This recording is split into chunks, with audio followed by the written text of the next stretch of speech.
প্রতিবেশীকে হজের টাকা দেওয়ার কারণে একজন ফেরেশতা দিয়ে আব্দুল্লাহ বিন মুবারকের হজকে আল্লাহ পাক সম্পূর্ণ করায় দিয়েছে। আর ওইবার 4.5 লক্ষ মানুষ হজে গিয়েছিল। আব্দুল্লাহ বিন মুবারকের কারণে 4.5 লক্ষ মানুষের হজকে আল্লাহ পাক কবুল করে নিয়েছেন। আল্লাহু আকবার বলেন।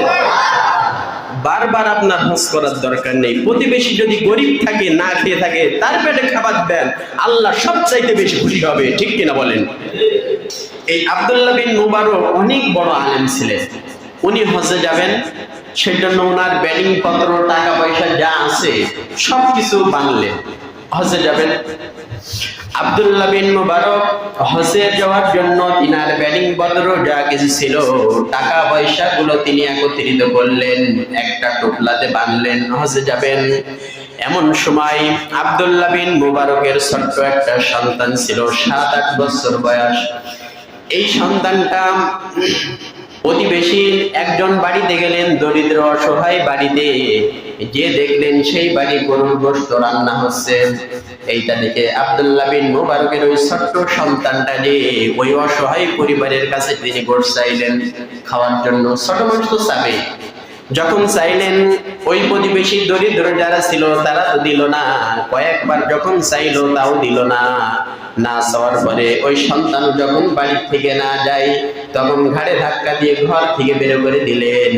আব্দুল্লাহ বিন মুবারকের এই ছোট্ট সন্তান কাঁদতে কাঁদতে বাড়িতে আসলেন। এসে দেখলেন আব্দুল্লাহ বিন মুবারক হজে যাওয়ার জন্য প্রস্তুতি নিয়েছেন। তিনার পিতার কাছে, আব্দুল্লাহ বিন মুবারকের কাছে এসে তিনার সন্তান বললেন, প্রতিবেশী অমুক চাচার বাড়িতে আমি গিয়েছিলাম, কিন্তু তারা গোশত রান্না করছে, আমাকে তো দিল না, ঘাড়ে ধাক্কা দিয়ে বাড়ি থেকে আমাকে বের করে দিল। ছোট মানুষের কান্না বন্ধ করতে পারে না, বলে তোমাকে যেতেই হবে।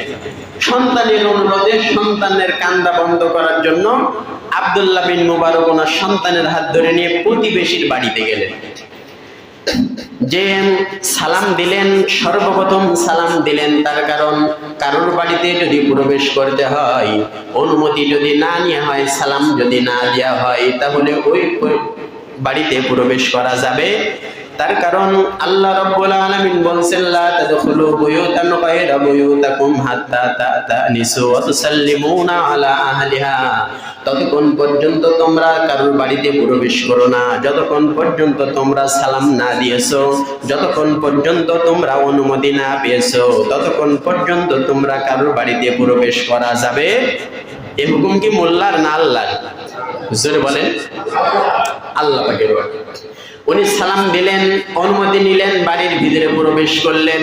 ওই দরিদ্র মানুষটা দেখলেন যে আব্দুল্লাহ বিন মুবারক ওনার বাড়িতে এসেছেন। তিনি অবাক হয়ে গেলেন আর বললেন, আপনি এত বড় আল্লাহর ওলি মানুষ আব্দুল্লাহ বিন মুবারক, আপনি যে আমার বাড়িতে এসেছেন, আপনাকে আমি কোথায় বসতে দেব, আমি খুঁজে পাচ্ছি না। তখন বলল, আমি তোমার বাড়িতে বসতে আসি নাই, আমার সন্তান কি তোমার বাড়িতে এসেছিল?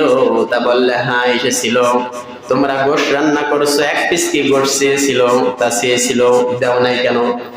তখন ওই লোকটা কেঁদে ফেললেন আর বললেন, আব্দুল্লাহ বিন মুবারক, আপনি যে আমার বাড়ি এই অভিযোগ নিয়ে এসেছেন, 3-4 দিন আমার পরিবারে কোনো চুলায় আগুন জ্বলে না, সন্তানগুলো কান্নাকাটি করেছে, স্ত্রী না খাওয়ার জ্বালায় মরছে।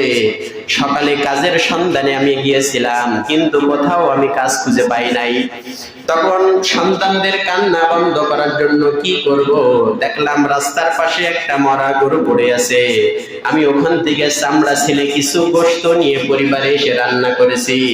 আপনারা তো সাহেব হিসাবের অধিকারী, মরা গরুর গোশত তো আপনাদের জন্য খাওয়া জায়েজ হবে না, সেই জন্য আপনার সন্তানকে আমার বাড়ি থেকে বের করে দিয়েছি।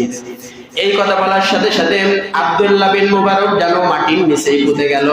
এই কথা শুনে এক দৌড় মেরে আব্দুল্লাহ বিন মুবারক তিনার বাড়িতে আসলেন। ব্যাটিং পত্র, টাকা পয়সা যা ছিল সবকিছু এনে ওই দরিদ্র পরিবারকে দান করে দিলেন। সুবহানাল্লাহ বলেন। সব টাকাগুলো দান করে দিলেন। তিনি হজের জন্য প্রস্তুতি নিয়েছে। সব টাকাগুলো যখন দান করে দিলেন, হজ যখন শেষ হয়ে গেল, আব্দুল্লাহ বিন মুবারকের এক বন্ধু আব্দুল্লাহ বিন মুবারকের সাথে হজের পরে দেখা হলো। তিনিও হজ করতে গিয়েছিল। যখন দেখা হলো, দেখা হওয়ার পরে বলল, আব্দুল্লাহ বিন মুবারক, কবে তুমি হজ থেকে আসলে? তখন বলল, বন্ধু, যে কোনো একটা কারণে আমি এইবার হজে যেতে পারি নাই। আমার হজের টাকাগুলো প্রতিবেশী এক দরিদ্র মানুষকে আমি দান করে দিয়েছি, সেই জন্য হজ যেতে পারি নাই। তখন আব্দুল্লাহ বিন মুবারকের সেই বন্ধু বলে, তুমি কি বলো, হাজি মানুষ হয়েছো, তারপরও এখনো ইয়ার কি রহস্য কেন ছাড়ো নাই? তুমি তো হাজি মানুষ।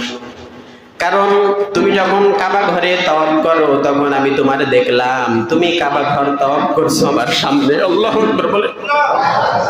তুমি কাবা ঘর তাওয়াফ করছো আমার সামনে। তুমি যখন সাফা মারওয়া সাই করো, সাফা মারওয়াতে তুমি যখন দৌড়াদৌড়ি করো, আমি দেখলাম তুমি আমার সামনে দৌড়াচ্ছো। সুবহানাল্লাহ বলে। আব্দুল্লাহ বিন মুবারক রাতের বেলায় যখন ঘুমিয়ে গেলেন, আব্দুল্লাহ বিন মুবারক স্বপ্ন দেখলেন। আব্দুল্লাহ বিন মুবারক